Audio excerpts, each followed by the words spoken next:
এই ভুলগুলির জন্যই বাড়িতে অর্থ সংকট আসে। শীঘ্রই এই বাস্তু নিয়ম অনুসরণ করুন।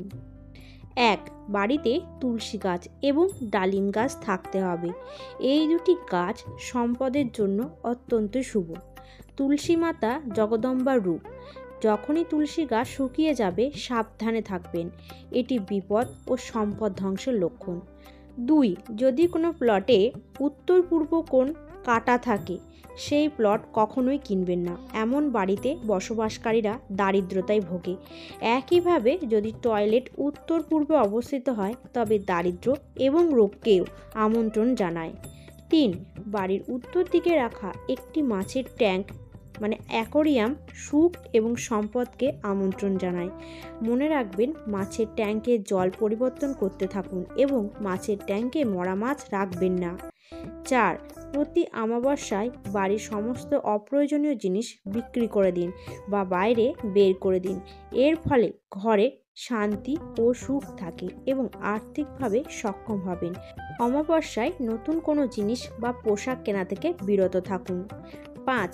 ঘরের দক্ষিণ পূর্ব কোণে ভুলবশত যদি জলের ট্যাঙ্ক বা জল সংরক্ষণের ব্যবস্থা থাকে, তাহলে সেই দোষ দূর করতে যে কোনো একটি লাল বাল্ব 24 ঘন্টা জ্বালিয়ে রাখুন।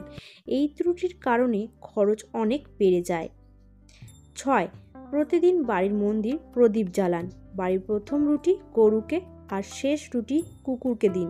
এই নিরীহ প্রাণীদের রুটি দিলে ভাগ্যের দরজা খুলে যায়। 7. ভগবান বিষ্ণু থাকেন অশ্বত্থ গাছে। প্রতিদিন অশ্বত্থ গাছে জল নিবেদন করলে লক্ষ্মীর প্রসন্নতা পাওয়া যায়। বাস্তুতে যদি অশ্বত্থ গাছ থাকে তবে অকারণে বা কখনোই কাটবেন না, এতে দেবী লক্ষ্মী ও ভগবান বিষ্ণু অসন্তুষ্ট হন। 8. বাড়িতে বারবার ঝাড়ু দেবেন না। ঝাড়ু একবার দিলে নেতিবাচক শক্তি দূর হয়, বারবার দিলে ইতিবাচক শক্তি শেষ হয়ে যায় এবং দেবদেবীরা পলায়ন করে। 9. ঘরের ঈশান বা অগ্নিকোণে আলমারি বা সিন্দুক রাখলে খরচ বাড়ে এবং ধন সম্পদ হ্রাস পায়। উত্তর দিকে উত্তরমুখী আলমারি বা উত্তরে উত্তরমুখী বা পূর্বমুখী সিন্দুক রাখলে ধন সম্পদ ক্রমাগত বৃদ্ধি পেতে থাকে। 10. ঘরে তামার কলসি, হাতির মূর্তি বা ছবি, মধু, আয়না, প্রতিমা, ময়ূর, দম্পতির ছবি, ঘি রাখতে হবে। এই বস্তুগুলি দেবী লক্ষ্মীকে আমন্ত্রণ জানায়। এর পাশাপাশি পূজার ঘরে নিজের কুলদেবতা বা কুলদেবীর একটি স্থান থাকতে হবে।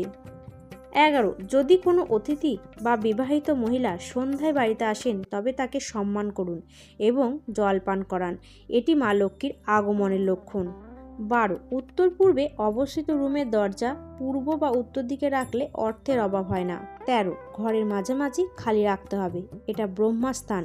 মাঝখানে ফাঁকা থাকলে ঘরে সুখ ও সম্পদের প্রাধান্য থাকে। 14. পূর্বে বাথরুম এবং পশ্চিম বা দক্ষিণে শৌচাগার থাকলে তা অর্থ প্রাপ্তিতে বাধা হয়ে দাঁড়ায় না, অন্যান্য দিকে বা কোণে থাকা অগ্রগতিতে বাধা হয়ে দাঁড়ায়। 15. মন্দিরের নিচের উঠোনে পড়ে থাকা কয়েন পেলে লাল কাপড়ে বেঁধে আপনার মন্দিরে বা সম্পদের জায়গায় রাখুন, এটি প্রভুর আশীর্বাদ হিসেবে বিবেচিত হয় এবং হঠাৎ ধন সম্পদ লাভ হয়।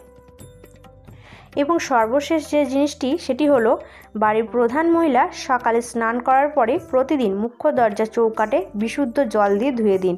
আপনার মা বা স্ত্রীর সাথে তর্ক বা ঝগড়া করবেন না, বিশেষ করে শুক্রবার বা সোমবার। এমনটা করলে অর্থ সংক্রান্ত বাধা আসে।